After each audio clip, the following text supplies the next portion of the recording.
কষ্টের কথা কই না। রেডি হয়েছে কাকা, আমি মানুষের হাতে পাও ধরলেও বাসের মধ্যে উঠে পাও ধরে ভিক্ষা চাই। একজন আজকে একটা সুপার মার্কেটে খালি একটা মুরগি চাইছি দেখে। কেটা পারছে? এটা উন্ডলে একটা পারে। ভাই ওনাকে টাকা দিতে অনেক কষ্ট তোমার এখন করে। আছে কে? কিন্তু বাপ নাই, আছে ওই একটা মা। মায় ভালোবাসে তোমারে? মাই বিস্তে কইরা রইছে কাকা, মা যদি ভালো না বাসতে ওই টিভি আমি হালাইয়া তুই না আরেকটা বিয়ে করতে হেলে মায়ের গর্ব ছিল। হেলে একটার বড় করতে না। মায় ভালোবাসে, ঠিক আছে। তুমি মারে ভালোবাসো না? আমার মায়ে আমাদের একটা মুরগি খাইতে চাইছে।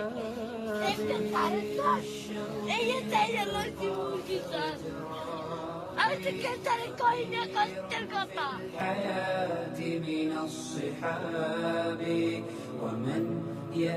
গিয়ে জানার চেষ্টা করব শান্ত কেন ওই দিন মিথ্যা কথা বলে তারপর মানুষের কাছ থেকে টাকা হাতিয়ে নেয়ার বা টাকা নেয়ার চেষ্টা করলো। শান্ত, তোমার কাছে জানতে চাই, তুমি মিথ্যা কথা বলে মানুষের কাছ থেকে কেন টাকা নিয়েছো?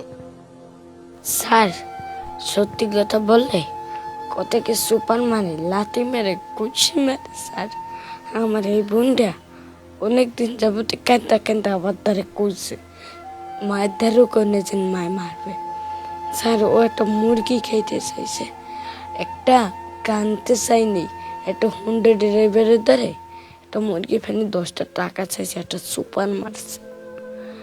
আমি সেখানে কানছি স্যার, এই একটা পাশের লোকে ভিডিও করে সাইডা দিছে কাকা। আমার এই ছোট্ট বোনটার কারণে আমি এই মুরগিটার ফাইনে চাইছি কাকা। আমার বাপটা ভালো হইলে আমি এর নামতাম না। আর আমি সত্যি কথা বললে আমার কেউ দেয় না। আমি আমার কত নেই তুললে মূল্যই এতেই পরিবারটা চলাই। আমরা কত টাকা কিস্তি পড়ছে, ঘর ভাড়া পড়ছে, কারেন্ট বিল পড়ছে, এই মানুষের দেওয়া লাগে দিতে আর অনেক কষ্ট আমাকে পরিবারে। আমাকে আমি একমাত্র পরিবারের সম্পদ, আর কেউ নেই। আমার একটা নানি আছে কাকা, একটা সুগন্ধ কাকা। আমার নানির এরকম হাত চলে না কাকা, স্ট্রোক করছে 2বার আমার নানি।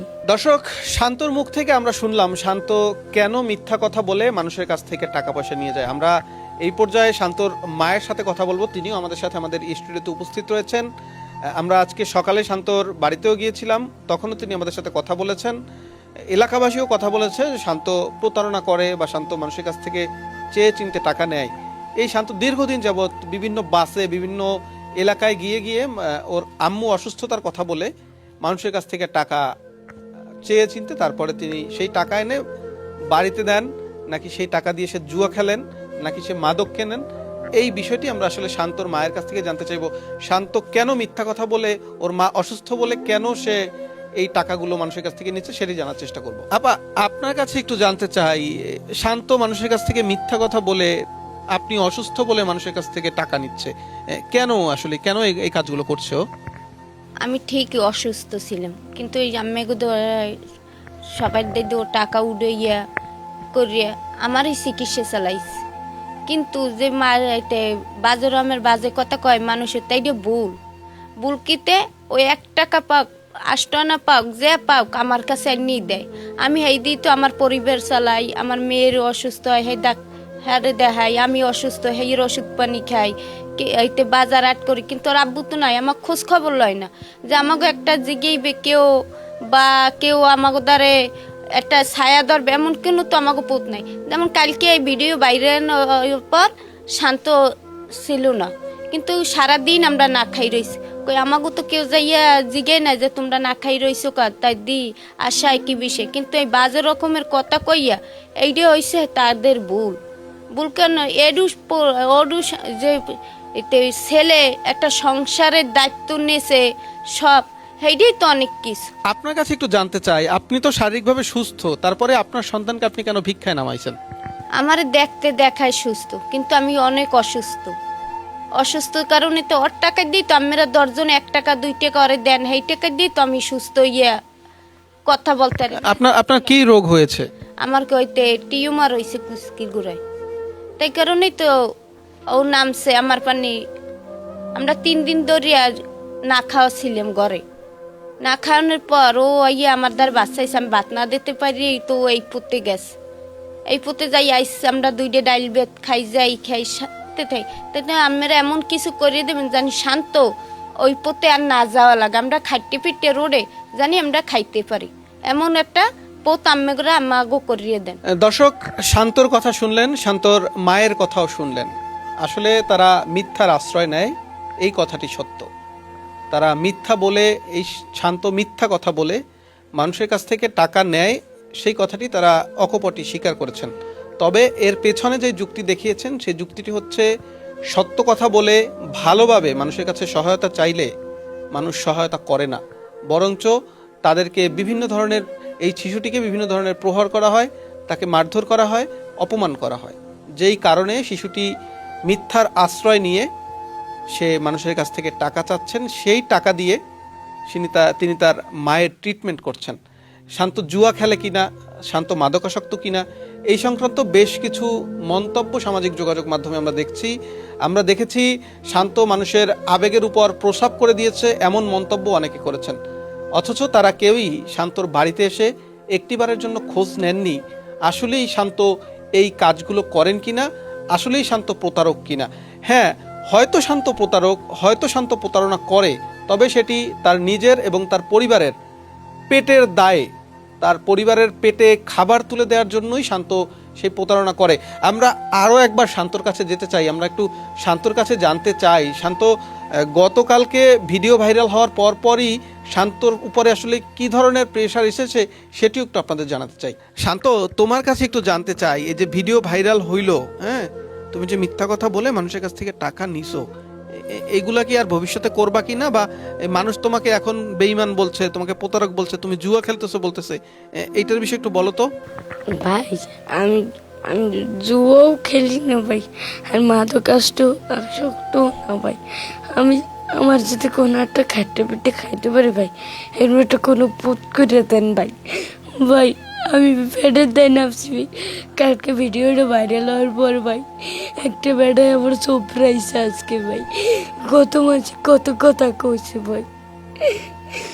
ভাই বাপটা যদি ভালো হইতো ভাই, নামতে হইতো না ভাই, আমি এখন গরিব হয়ে নামছি। তোমার বাবা কি তোমাদের খোঁজ খবর নেয় না? না ভাই, আমার বাবা মাদকাসক্ত ভাই। ভাই আমার বাবা মাকে খোঁজ খবর নেয় না ভাই, সত্যি কথা কইয়ে চাইলে সবাই মারধর করে ভাই, আমাকে পেটে দেয় নামছি ভাই, কেউ কোনো সময় খোঁজ নেয় নাই যে আমরা কি আগে কি মাদকাসক্ত করি নাকি না করি, আবার কি আমরা কি সত্যি কথা বলি নাকি ভাই, আমাকে কোনো খোঁজ খবর কেউ নেয় নাই। আমরা আরেকবার শান্তর মায়ের কাছে যেতে চাই, জানতে চাই শান্তর বাবার বিষয়ে একটু। আমাদেরকে শান্তর বাবার বিষয়ে বলবেন, শান্তর বাবা আছে কিনা এবং শান্তর বাবা থাকলে তিনি আপনাদের খোঁজ খবর নেয় কিনা। কিন্তু এই শের দ্বারে সে মাদক পাচুষণ আমাকে হাত দেয় না, বাজার দেয় না, তারপর আমাগো মারধর করে, তাই দেখে তারে আমরা আমাগো ঘরে হে আয়না দেয় না, আর আমরা হ্যারে ডাকতেও যাই না, বলাইতেও যাই না যে আমাকে দ্বারা আসো কিনা, আসলেই তো মারধর মাদক খাইয়া সে থাইতে, তাইতে আর আমরা হ্যাগো দ্বারা আসি নাই। যে আমি অসুস্থ বা আমার মেয়ে লই আমি সদর হাসপাতাল ভর্তি হইতেই কোনো সময় আমাকে দ্বারা আইসে জিগে না কি হইছে বা আশায় কি বিষয়।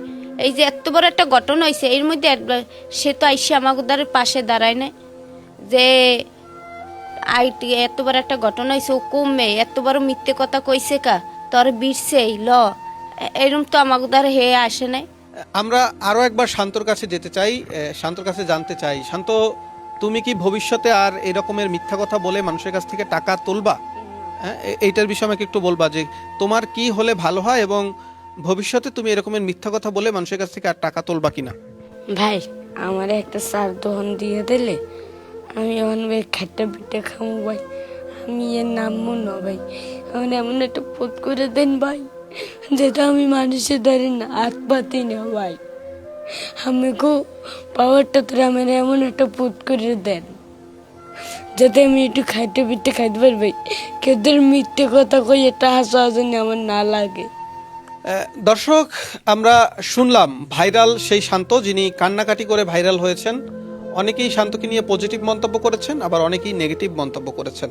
তবে দিন শেষে শান্ত তার মাথা গোজার ঠাঁই চায়। শান্ত একটি কর্ম চায়, যেই কর্মটি করলে শান্ত এবং শান্তর যে পরিবার, তার 2টি ভাই বোন রয়েছে এবং তার মা রয়েছে, তাদের সংসারের ভরণ পোষণ এই শান্তই করেন। শান্তর মাকে দেখতে সুস্থ স্বাভাবিক মনে হলেও শান্তর মা একজন, তার কোমরে টিউমার হওয়ার কারণে তিনি আসলে কোনো ভারী কাজ করতে পারছেন না। আর ক্যামেরায় আসলে জামা কাপড় পরা, এই কারণে বোঝা যাচ্ছে না ওনার শরীরে 25 থেকে 30 কেজির বেশি ওজনও হবেন না। তাই দেশ ও দেশের বাইরে থেকে যারা বিত্তবান রয়েছেন তাদের কাছে অনুরোধ থাকবে, স্ক্রিনে আমরা একটা বিকাশ নাম্বার দিয়ে দেব, এই পরিবারের সম্মতিক্রমে এই বিকাশ নাম্বারটি আমাদের অফিসের নাম্বার। এই নাম্বারে যদি আপনারা শান্তকে কোনো ধরনের আর্থিক সহায়তা করতে চান কিংবা শান্তকে কোনো কর্মসংস্থানের ব্যবস্থা করে দিতে চান, আপনারা এই নাম্বারে যোগাযোগ করে আমাদের সাথে অবশ্যই কমিউনিকেশন করবেন। আমরা চেষ্টা করব সর্বোচ্চ স্বচ্ছতা এবং জবাবদিহিতার মাধ্যমে আপনাদের যেই প্রদত্ত অর্থ বা সহায়তা সেটি এই পরিবারটির হাতে তুলে দিতে। আরেকটি বিষয় যেটি বলবো সেটি হচ্ছে, সামাজিক যোগাযোগ মাধ্যমে হুট করেই কোনো কিছু বিশ্বাস করা যাবে না, আবার হুট করেই কাউকে গালিও দেওয়া যাবে না। সমস্ত বিষয় একটু যাচাই বাছাই করে নেওয়ার অনুরোধ থাকবে আমাদের পক্ষ থেকে।